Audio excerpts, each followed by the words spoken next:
بسم اللہ الرحمن الرحیم۔ السلام علیکم ورحمۃ اللہ وبرکاتہ۔ نحمدہ ونصلی علی رسولہ الکریم، اما بعد۔ حضور کے قدموں کو کیوں گنا گیا؟ حضرت علی رضی اللہ عنہ اور حضرت فاطمہ رضی اللہ عنہا کا خوبصورت واقعہ۔ یہ واقعہ نہیں سنا تو پھر زندگی جینا فضول اور بیکار ہے۔ محترم ناظرین، آپ سوچ رہے ہوں گے کہ میں نے اتنی بڑی بات کیوں کہہ دی ہے کہ یہ واقعہ نہ سنا تو پھر زندگی جینا فضول اور بیکار ہے، کیونکہ میرا دعویٰ ہے کہ یہ ویڈیو اگر آپ نے آخر تک دیکھ لی تو آپ کا من کرے گا کہ آپ رسول اللہ صلی اللہ علیہ وآلہ وسلم پر درود بھیجیں اور حضرت علی رضی اللہ عنہ اور حضرت فاطمہ رضی اللہ عنہا کے جذبے کو سراہنے لگیں گے۔ لیکن آپ نے ویڈیو کو آخر تک ضرور دیکھنا ہے، کیونکہ اس ویڈیو میں حضرت علی رضی اللہ عنہ اور حضرت فاطمہ رضی اللہ عنہا نے امت محمدیہ کے لیے کیا دعا مانگی اور دعا کو مقبولیت کیسے ملی، اور حضرت علی رضی اللہ عنہ اور حضرت فاطمہ رضی اللہ عنہا کی دعا کے بدلے اللہ نے جبرائیل علیہ السلام کو پیغام دے کر زمین پر بھیجا۔ ایک مرتبہ حضرت عثمان غنی رضی اللہ عنہ نے رسول اللہ صلی اللہ علیہ وآلہ وسلم اور صحابہ کرام کو کھانے کی دعوت پر بلایا۔ آپ صلی اللہ علیہ وآلہ وسلم جب حضرت عثمان غنی رضی اللہ عنہ کے گھر کی طرف تشریف لے جا رہے تھے، حضرت عثمان غنی رضی اللہ عنہ ایک خاص محویت پر ادباً ساتھ ساتھ آپ صلی اللہ علیہ وآلہ وسلم کے قدم گن رہے تھے۔ آپ صلی اللہ علیہ وآلہ وسلم نے پوچھا، عثمان میرے قدموں کی گنتی کیوں کر رہے ہو؟ سیدنا عثمان غنی رضی اللہ عنہ نے عرض کی، یا رسول اللہ صلی اللہ علیہ وآلہ وسلم، آپ کی تعظیم اور توقیر کے لیے میں آپ کے ہر قدم کے بدلے ایک ایک غلام آزاد کر دوں گا۔ دعوت کے بعد تمام اصحاب اپنے اپنے گھروں کو چلے گئے۔ شیر خدا علی المرتضیٰ رضی اللہ عنہ بھی اپنے گھر تشریف لے آئے۔ آپ مغموم دکھائی دے رہے تھے۔ سیدہ فاطمہ الزہرا رضی اللہ عنہا نے پوچھا، آپ بہت غمزدہ دکھائی دے رہے ہیں، کیا بات ہو گئی ہے؟ حضرت علی المرتضیٰ رضی اللہ عنہ نے جواب دیا، بنت رسول، میں غم کیوں نہ کروں؟ آج عثمان بن عفان نے صحابہ سمیت رسول اللہ صلی اللہ علیہ وآلہ وسلم کی شاندار ضیافت کی ہے۔ انہوں نے سرکار کے ہر قدم کے عوض ایک غلام آزاد کیا ہے۔ میرے دل میں رشک پیدا ہوا کہ اگر آج ہمارے پاس بھی جناب عثمان رضی اللہ عنہ کی طرح مال ہوتا تو ہم بھی سرکار کی ضیافت کرتے اور ویسے ہی غلام آزاد کرتے جیسے عثمان غنی رضی اللہ عنہ نے کیے ہیں۔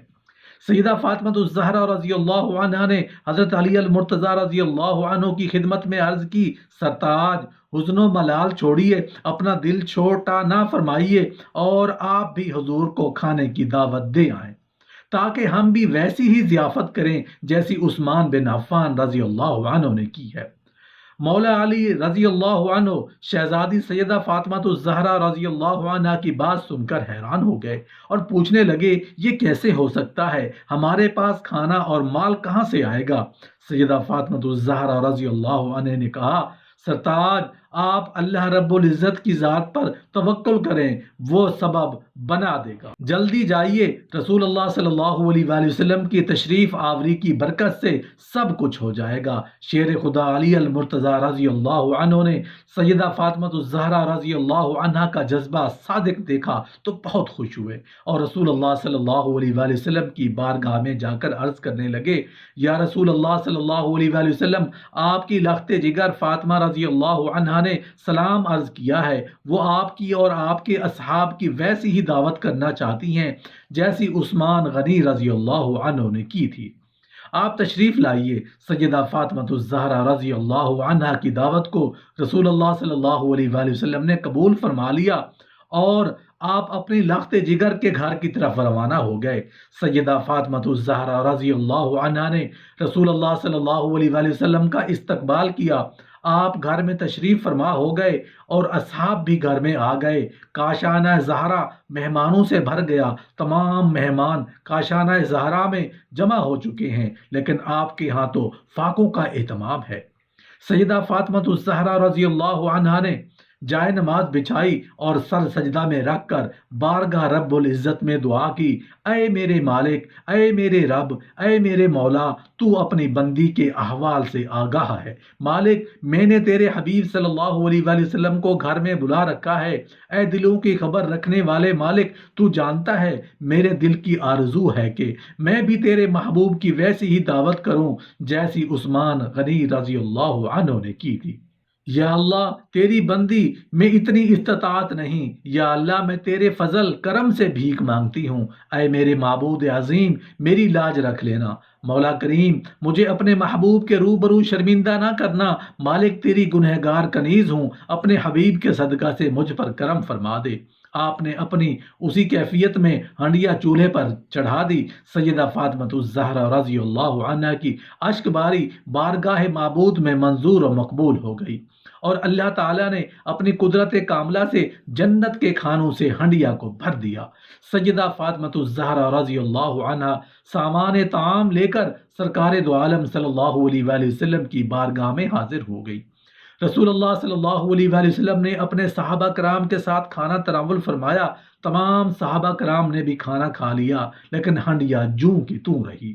رسول اللہ صلی اللہ علیہ وآلہ وسلم اللہ کی قدرت کے سبب جانتے تھے کہ یہ تمام اہتمام خداوند قدوس کی خاص رحمت سے ہوا ہے۔ آپ نے صحابہ کرام سے پوچھا، اے میرے صحابیوں، جانتے ہو یہ کھانا کہاں سے آیا تھا؟ پھر آپ صلی اللہ علیہ وآلہ وسلم نے خود ہی ارشاد فرمایا، یہ کھانا جنت سے اللہ تعالیٰ نے ہمارے لیے بھیجا تھا۔ صحابہ کرام نے اللہ تبارک و تعالیٰ کی اس نعمت پر شکر ادا کیا اور اللہ تبارک و تعالیٰ کی حمد و ثنا کی۔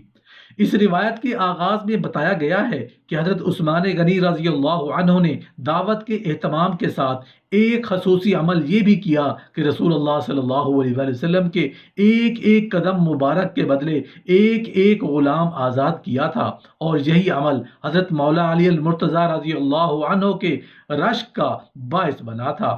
ابھی غلاموں کی آزادی کا مرحلہ باقی تھا۔ دعوت کے بعد سیدہ حضرت فاطمہ الزہرا رضی اللہ عنہا اپنی خلوت میں داخل ہو کر پھر رونے لگی۔ آپ نے رو رو کر بارگاہ خداوندی میں عرض کی، اے میرے مالک و مولا، اے معبود عظیم، تو جانتا ہے کہ میرے پاس مال نہیں کہ خرید کر غلام آزاد کر سکوں۔ مولا، میں تیرے فضل سے امید رکھتی ہوں کہ تو رسول اللہ صلی اللہ علیہ وآلہ وسلم کے ہر قدم کے عوض امت محمدیہ کے گناہ گاروں کو جہنم سے آزاد فرمائے گا۔ سیدہ فاطمہ الزہرا رضی اللہ عنہا دعا سے فارغ ہوئی، ادھر حضرت جبرائیل امین علیہ السلام بارگاہ رسالت صلی اللہ علیہ وآلہ وسلم میں حاضر ہو گئے، اور رسول اللہ صلی اللہ علیہ وآلہ وسلم کو اللہ رب العزت کا پیغام دیا کہ آپ کی لخت جگر نے اللہ رب العزت سے مناجات کی کہ آپ کے ہر قدم کے عوض ایک گنہگار جہنم سے آزاد کیا جائے۔ یا رسول اللہ صلی اللہ علیہ وآلہ وسلم، آپ کے ہر قدم مبارک کے بدلے 1000 گنہگار مرد اور 1000 گنہگار عورتیں جن پر جہنم واجب ہو چکی ہے، جہنم سے آزاد کیے جائیں گے، اور یہ سب فاطمہ الزہرا رضی اللہ عنہا کی کرامت کی بدولت ہوگا۔ رسول اللہ صلی اللہ علیہ وآلہ وسلم نے صحابہ کرام کو جبرائیل علیہ السلام کا یہ پیغام سنایا تو سب حمد و ثنا کرتے ہوئے اپنے اپنے گھروں کو لوٹ گئے۔ سیدہ فاطمہ الزہرا رضی اللہ عنہا قرآن پاک کی تلاوت کا خصوصی اہتمام کرتی۔ آپ کی ساری رات قیام و رکوع میں سجود میں گزر جاتی۔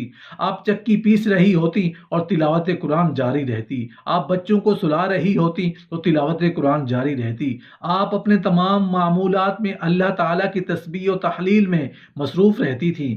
سفینہ نوح میں حضرت سلمان فارسی رضی اللہ عنہ سے روایت آئی ہے کہ حضرت سلمان فارسی رضی اللہ عنہ فرماتے ہیں کہ میں ایک مرتبہ رسول اللہ صلی اللہ علیہ وآلہ وسلم کے حکم سے سیدہ فاطمہ الزہرا رضی اللہ عنہا کی خدمت میں حاضر ہوا۔ میں نے دیکھا کہ حضرت امام کریمین حسنین رضی اللہ عنہم آرام فرما رہے تھے، اور سیدہ فاطمہ الزہرا رضی اللہ عنہا ان کو پنکھا کر رہی تھیں، اور آپ کی زبان اقدس سے تلاوت قرآن کریم جاری تھی۔ تلاوت ہر گھڑی قرآن کی بھی جاری رہتی تنبیہ الغافلین میں روایت آئی ہے کہ شہزادی کونین سیدہ فاطمۃ الزہرا رضی اللہ عنہ اپنے ہاتھوں سے جو چکی میں پیسا کرتی تھیں، آپ رضی اللہ عنہ کی زبان پاک سے تلاوت فرماتی تو قرآن پاک کی تفسیر قلب اطہر سے فرماتی اور اپنے مبارک قدموں سے جھولا جھلاتی اور چشمان مبارک سے گریہ فرماتی۔ سیدہ فاطمۃ الزہرا رضی اللہ عنہ کی سب سے قریبی ہستی کی روایت ملاحظہ فرمائیں۔ سرتاج زہرا علی شیر خدا رضی اللہ عنہ فرماتے ہیں، سیدہ فاطمۃ الزہرا رضی اللہ عنہ کھانا پکانے کی حالت میں بھی تلاوت قرآن کریم جاری رکھتی تھیں۔ محترم ناظرین اور سامعین، ان روایات سے معلوم ہوا کہ آپ ہر گھڑی تلاوت قرآن میں مصروف رہتی تھیں۔